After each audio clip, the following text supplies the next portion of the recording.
baik ya, diterima di Jerman ya, terus bikin keruwetan, diperkosa nih ya, diperkosa, katanya yang merkosa sunah Rasul. Aduh, ini rakyat ini kan, wah, kan, Allahu Akbar, semua ini kan.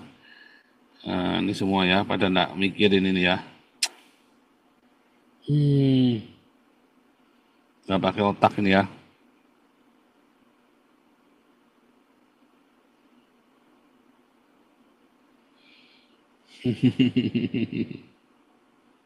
Mereka di itu. Luar biasa ya. Itu Pak, saya ada chat video YouTube-nya mulai dari minute jam jam 1.08 itu kalau mau lihat. Kasihan ya, orang-orang Yahudi ini memang tapi tough sekali ya. Ya, makanya Tuhan membela mereka. Tuhan membela mereka dan membuat orang-orang yang ngeroyok mereka ya hancur. Kayak Islam Indonesia ini ya sebentar lagi hancur. Orang Indonesia ini nggak menyadari bahwa sebentar lagi Indonesia juga remuk ini ya. Indonesia sebentar lagi remuk. Ya. Untung ini Prabowo ya. Prabowo akan merapat terus ini ke Israel. Tapi kalau Prabowo tidak jadi merapat ke Israel ya ruwet juga nanti Indonesia.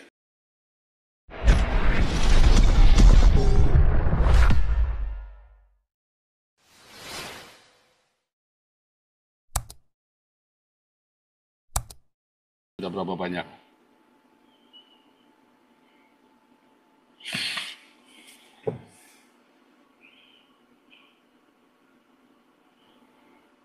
Tuh kan, yang nonton 1.000, yang like cuma 300.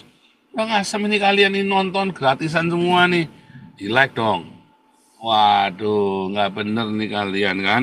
Yang nonton 1.000, yang like cuma 300 ini. Ayo di like semua, di like, subscribe, viralkan. Ini kamu jadi kodok di dalam valid kamu nanti. Bentar, saya mau putar video ya sedikit ya. Putar video dari IDF ya. Wah, luar biasa nih. Video dari IDF. Fighting for our freedom. Luar biasa ya. Perjuangannya orang Israel ini ya. Orang Israel itu orangnya keras ya, saudara ya. Ramah, tapi mereka keras. Karena mereka selalu waspada ya. Selalu waspada. Nah, kita buka lagi ya. Nanti kan mereka ngerasain jadi refugee bener-bener itu ya. Mereka belum ngerasain jadi refugee di ngeliat itu ya. Waduh, kayak yang di mana itu, yang di Indonesia itu ya. Sebentar saya tunjukkan ya. Aduh, kamu ini sok-sokan. Tinggal di tenda, saya tunjukkan ya refugee yang di Indonesia ya.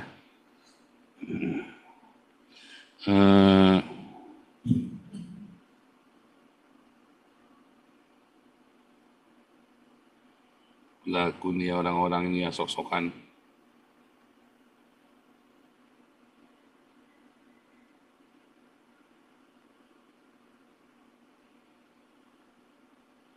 Kalau dia udah ngerasain begini, tahu rasa dia nanti refugee di Indonesia. Ya jadi refugee di Indonesia kan? Mana nih? Jadi refugee di Indonesia tinggal di emperan pakai tenda.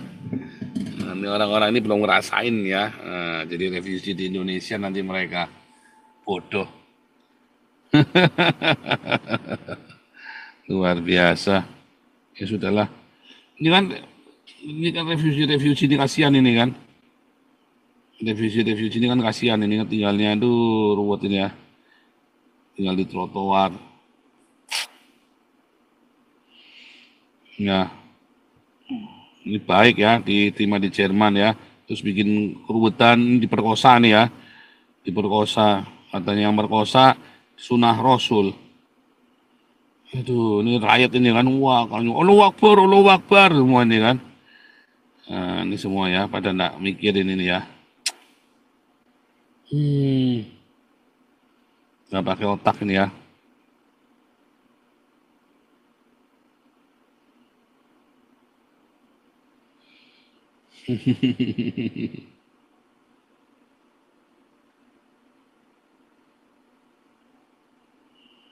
Ya, jadi begitu ya. Perang Iran itu hanya kamuflasenya si Iran sendiri yang sudah mau runtuh. Ya, jadi sebentar lagi ya Israel ya nggak perlu sampai bagaimana ya saya kira ya. Kalau saya kira Israel itu hanya perlu kasih sentilan dikit, kolaps itu udah. Diniatin bener kolaps Iran ya. Oke, ini ada Alessandro, God bless you ya, buat sawerannya Nusantara Berjaya, VNDR, luar biasa. Ini ada Moto, siapa nih Moto? Silakan Moto. Selamat malam Pak Paul. Malam, shalom. Eh, iya Pak, yang Columbia apa protes itu tadi kemarin saya juga baru nonton tuh di Meghan Kelly. Itu Pak, saya ada chat apa link video YouTube-nya itu saya nggak ketemu video yang lebih shortnya sih itu si orang-orang Jewish yang di Columbia mahasiswa itu mereka kayak apa membalas gitu tapi mereka dengan nyanyi-nyanyi terus apa mengibarkan bendera Israel dan Amerika tapi mereka itu nggak pakai tutup mulut gitu nggak pakai masker mereka Hmm. buka masker semua gitu saya lihatnya agak terkesan gitu ya maksudnya ya inilah buktinya bahwa orang-orang Jewish dimanapun mereka berada gitu ya mereka resilient tough gitu Hmm. walaupun diapa-apain juga itu kan apa anak-anak kampus ya masih muda-muda kan ya cuman ya apa terkesan aja sih impress walaupun mereka di itu Luar biasa ya. itu itu Pak saya ada chat video YouTube-nya mulai dari minute jam apa jam Hmm. 1.08 itu kalau mau lihat. Sian ya, orang-orang Yahudi ini memang tapi tough sekali ya. Ya, makanya Tuhan membela mereka. Tuhan membela mereka dan membuat orang-orang yang mengeroyok mereka ya hancur. Kayak Islam Indonesia ini ya sebentar lagi hancur. Orang Indonesia ini nggak menyadari bahwa sebentar lagi Indonesia juga remuk ini ya. Indonesia sebentar lagi remuk. Ya. Untung ini Prabowo ya. Prabowo akan merapat terus ini ke Israel. Tapi kalau Prabowo tidak jadi merapat ke Israel ya ruwet juga nanti Indonesia. Pasti dipatukin. Nggak mungkin Israel nggak membalas. Iya kan? Karena itu kan strategi ya strategi pertempuran itu kan tidak harus perang konvensional, bisa melalui ekonomi, bisa melalui Arab Spring, ya kan sosial ekonomi politik jadi goyang. Apalagi di Indonesia ini banyak pengkhianat ya. Pengkhianatnya orang-orang orang pribumi sendiri, pribumi Islam sendiri. Coba semua lihat perang kemerdekaan Indonesia, pengkhianatnya siapa? Apa orang Cina? Bukan. Pengkhianatnya pribumi Islam. Pengkhianatnya selalu pribumi Islam, bukan orang Cina. Ya, oke, luar biasa nih. Yang lain silakan lanjut dulu. Nah ini ada Bad Bad Bunny. Wah, Bad Bunny dari ini mana Malaysia ya? Malaysia. Lupa, luar biasa.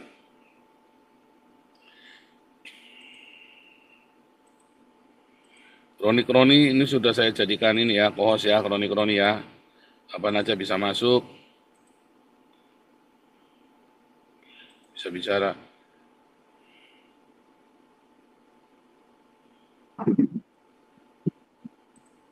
Shalom Pak Paul. Shalom, shalom Pak Teddy. Banguni, Ya, silakan. mantap.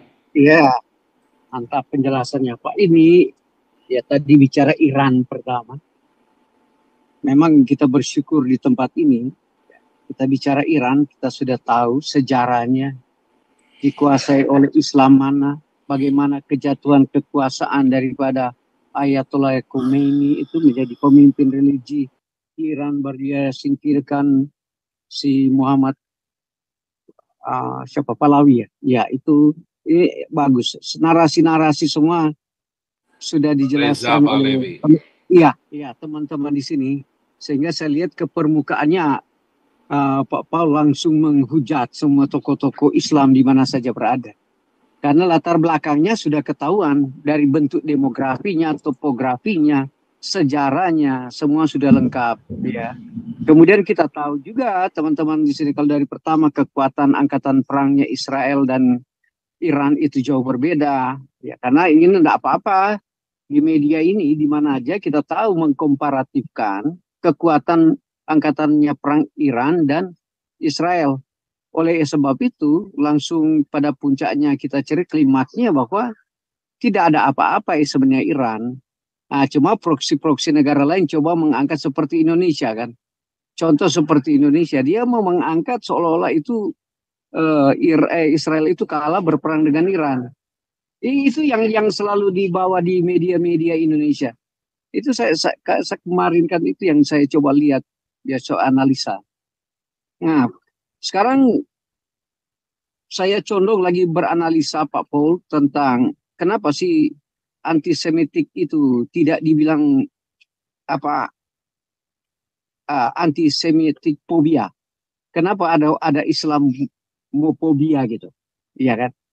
Nah ini kan kita sudah diskusi kemarin. Oleh sebab itu saya sudah antipasi kemarin supaya media-media di Indonesia jangan sekali lagi mau mengangkat masalah university yang terjadi di New York City antara ya Islam-Islam yang bela Palestina ya dengan berlawan dengan mereka coba membawa sistem antisemitik orang Yahudi itu yang terjadi di university sana ya. Tapi kami sudah diskusikan beberapa minggu lalu. Oleh sebab itu kemampuan kita mendeteksi dini agar media di Indonesia jangan mengeksploitasi informasi-informasi yang sifatnya cuma saduran baru diperlebarkan dengan berita pembohongan. Nah, itu. Oleh sebab itu saya ulangi minggu lalu kita telah membahas tentang masalah di universitas sana. Hampir 108 orang ditangkap itu, di penjara itu, disuspended itu di kampus itu. Itu tertulis benar itu di semua media. Sehingga yang Presiden juga Joe Biden ikut campur persoalan yang ada di New York. Kemudian yaitu 108 orang itu berkemah di perkemahannya kampus itu, diangkat oleh polisi, dihentar semua bawa itu ke sana. Sekarang kenapa pertanyaan saya di dunia internasional di UN itu mereka sudah bikin aturan tentang Islamofobia, ya kan? Artinya ada ketakutan kepada kelompok Islam ini.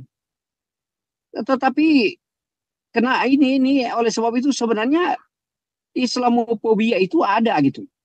Ketakutan orang-orang Yahudi, ketakutan orang Gnostik, ketakutan orang liberal, ketakutan orang ateis, ketakutan orang Kristen itu melihat Islam itu karena dari rekam jejaknya.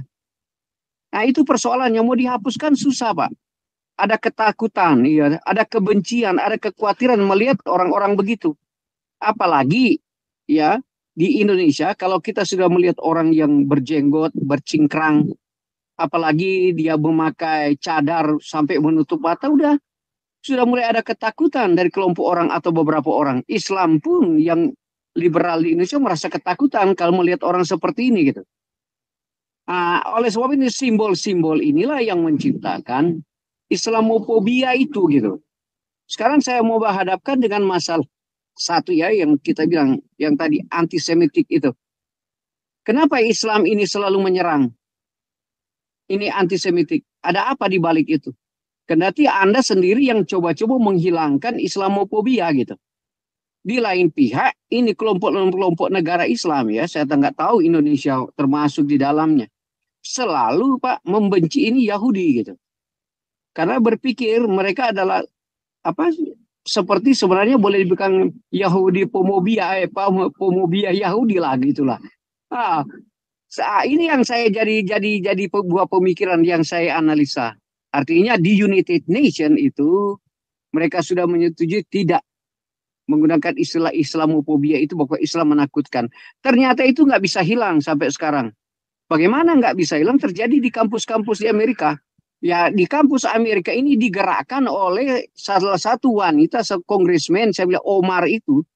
Anaknya itu yang bikin keributan di New York. Tapi sudah ditangkap. Mamanya adalah salah satu pemimpin. Pemimpin seorang dari Partai Republik kalau tidak salah. Di negara bagian Michigan sana, Minnesota, ya. Oleh sebab itu mereka ini Islam coba menggoyahkan Amerika ini, tetapi saya yakin kelompok-kelompok Islam ini sudah terdeteksi secara dini oleh ya pejabat-pejabat negara Amerika itu. Dalam hal ini saya cuma membenturkan antara antisemitik sama dengan Islamofobia. Itu yang menjadi judul yang sebenarnya kita harus cermati di perkembangan dunia sekarang ini. Tuh. Ya kemudian ya tadi Pak mendengar Iran itu, saya mendengar Iran itu. Sebenarnya saya bilang kita ketambahan ilmu pengetahuan di tempat ini. Setelah secara sejarah kita bahas bersama-sama sejarah keruntuhannya Iran itu, ya sampai sekarang ini kemudian kita tahu pemimpin Islam dari garis mana, dari Syiah gitu. Itu luar biasa pengetahuan yang kita dapat. Sehingga di dalam hal ini Pak Paul ini sudah habis bahan. Langsung ke konteksnya ke Islamnya itu ya. Ini teman-teman, tetapi mari di tempat ini ada pendekatan sedikit, kita pendekatan akademis lah, sejarah lah, historinya gitu, kekuatan perangnya gitu, supaya kognitif otak kita tergerak, bukan cuma mencemooh mereka, ya, bukan cuma mencemooh, karena dari pencemooh itu kita dari cemooh mereka, karena itulah yang kita cemooh menyebabkan negara itu tidak maju, negara itu mundur. Seperti terjadi di negara Indonesia. Kalau kita tidak mencemooh tata kelakuan, perilaku moral orang Islam di Indonesia, ya negara kita tidak akan maju. Karena Pak Paul, kita sudah lama membahas, sebenarnya orang suku bangsa di Indonesia itu kelakuannya baik, etikanya baik, moralnya baik. Itu coba dari zaman Gajah Mada, Mojopahit, atau dari mana Sabang sampai Merauke, semua kebudayaannya baik. Setelah Islam ini masuk, maka buyarlah moral-moral rakyat yang ada di Indonesia. Dia rubah struktur dan kultur seperti Jawa gitu. Dia rubah kultur dan struktur Jawa. Inilah saya bilang kemunduran yang terjadi di negara kita. Baru asumsinya di mana itu? Ya mereka kawin-kawin Pak. Menciptakan anak tidak dipertanggungjawabkan gitu. Kemudian agama dibawa ke hal-hal publik. Itu kan yang kemunduran negara kita. Ini ada hal yang baru, Pak. Ada hal yang baru. Kemarin di negara kita terbongkar kan dalam diskusi. Ini lembaga-lembaga Islam di Indonesia, mereka akan mendapatkan jatah untuk memegang salah satu, bukan badan usaha milik negara ya, tapi mereka akan diberikan jatah untuk proyek-proyek pertambangan di Indonesia. So, itu benar itu, enggak itu. Saya tidak memberita kebohongan. Mereka diberikan jatah. Ini saya bilang udah masuk di sistem. Mereka diberikan jatah ya untuk mengambil salah satu pertambangan di Indonesia. Itu sudah diatur oleh pemerintah. Kedua, kebocoran juga. Saya bersyukur ya kepada orang Kristen ya. Saya bersyukur. Ini informasi benar Pak. Orang yang ikut hadir dalam satu rapat dengan negara. Ini lembaga Kristen di Indonesia, dia tidak mau menerima. Dia tidak mau menerima bantuan dari pemerintah dalam segi pendidikan sekolah minggu. Tetapi Islam ini disodorkan, mereka senang. Kayak di pesantren-pesantren itu. Nah inilah saya bilang mau mengajarkan kemandirian negara gitu. Kalau negara terus ikut campur dalam persoalan agama, inilah tuh konflik negara yang tidak pernah selesai sampai kiamat. Nggak, inilah tambahan saya yang ya informasi yang saya kaji, saya analisa, dan saya baca itu di dalam dunia pemberitaan. Terima kasih Pak Paul. Shalom, Tuhan memberkati. Ya, luar biasa.